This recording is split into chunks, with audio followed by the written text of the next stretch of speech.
Ini prinsip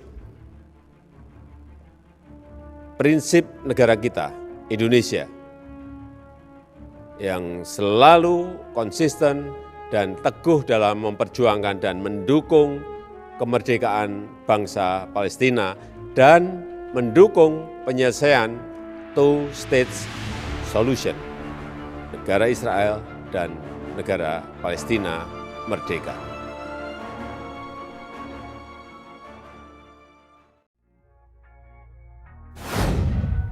Presiden Jokowi mengaku sangat sedih dan kecewa terhadap putusan FIFA yang membatalkan Piala Dunia U20 di Indonesia.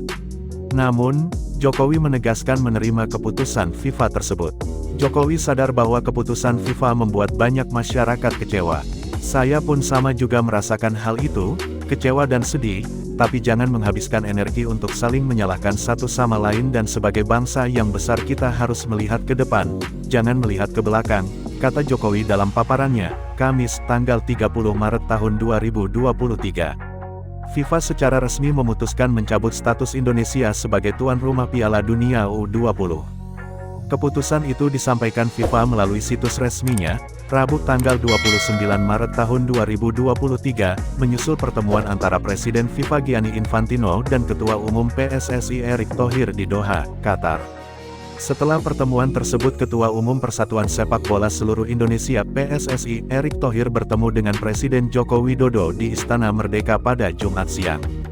Dalam pertemuan itu, Erick menyampaikan surat dari Presiden FIFA Gianni Infantino khusus untuk Presiden Jokowi. Alhamdulillah saya sudah bertemu dengan Bapak Presiden, melaporkan secara detail daripada hasil meeting Presiden FIFA dengan saya di Doha kemarin, ujar Erick usai pertemuan. Dan saya juga membawa surat dari Presiden FIFA yang saya langsung berikan ke Pak Presiden, lanjutnya. Menurut Erick, setelah membaca surat tersebut Presiden Jokowi langsung menginstruksikan dua hal kepadanya. Pertama, Presiden Jokowi meminta PSSI untuk membuat peta biru, blueprint transformasi sepak bola Indonesia.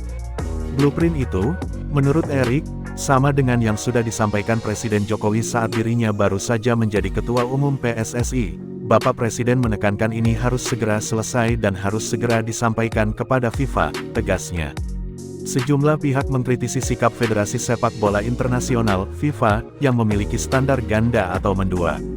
Hingga kini, FIFA belum mencabut larangan atau hukuman kepada Rusia untuk ikut Piala Dunia, sedangkan Israel tetap diperbolehkan ikut serta dalam kompetisi internasional. Padahal, FIFA menjatuhkan hukuman kepada Rusia untuk sama sekali tidak tampil di Piala Dunia itu karena telah melakukan serangan atau memerangi Ukraina. FIFA mencoret Rusia pada saat playoff Piala Dunia karena alasan kemanusiaan. Sementara kepada Israel yang hingga kini tak henti-hentinya menganeksasi Palestina, FIFA tetap tak memberikan sanksi apapun. Israel pun akhirnya lolos dalam babak kualifikasi Piala Dunia U20. Sebuah event olahraga bergengsi yang semula akan dilangsungkan di Indonesia pada Mei-Juni tahun 2023 mendatang. Keikutsertaan Israel pada Piala Dunia U20 2023 itu ditentang oleh sebagian pihak di Indonesia karena alasan kemanusiaan juga karena terus memerangi Palestina. Lalu penolakan Israel di Piala Dunia U20 ini menjadi polemik dan akhirnya FIFA memutuskan untuk membatalkan Indonesia sebagai tuan rumah. Sorotan atas sikap standar ganda FIFA ini, salah satunya datang dari Ketua Badan Pengembangan Inovasi Strategis Pengurus Besar Nahdlatul Ulama Zanuba Arifah Cafsoh atau Yeni Wahid.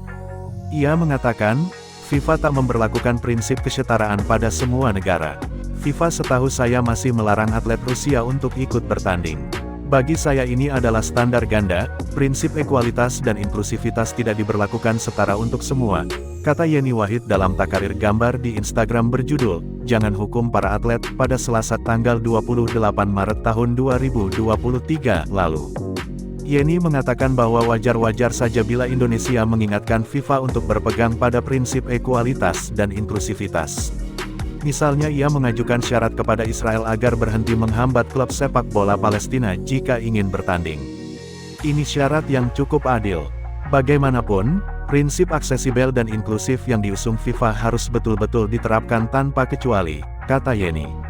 Menurut Ketua Umum Federasi Panjat Tebing Indonesia (FPTI) ini, olahraga harus dibebaskan dari kepentingan politik sehingga kepesertaan bisa dibuka untuk atlet dari negara manapun.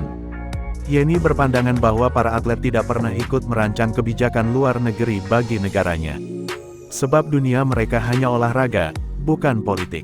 Janganlah mereka ikut dihukum untuk tidak boleh bertanding karena kebetulan pemerintahnya menganut kebijakan yang kontroversial.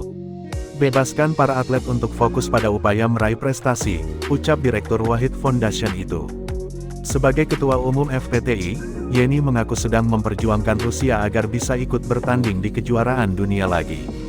Ia akan menyampaikan aspirasi tersebut melalui Majelis Umum Federasi Panjat Tebing Internasional yang akan berlangsung tidak lama lagi.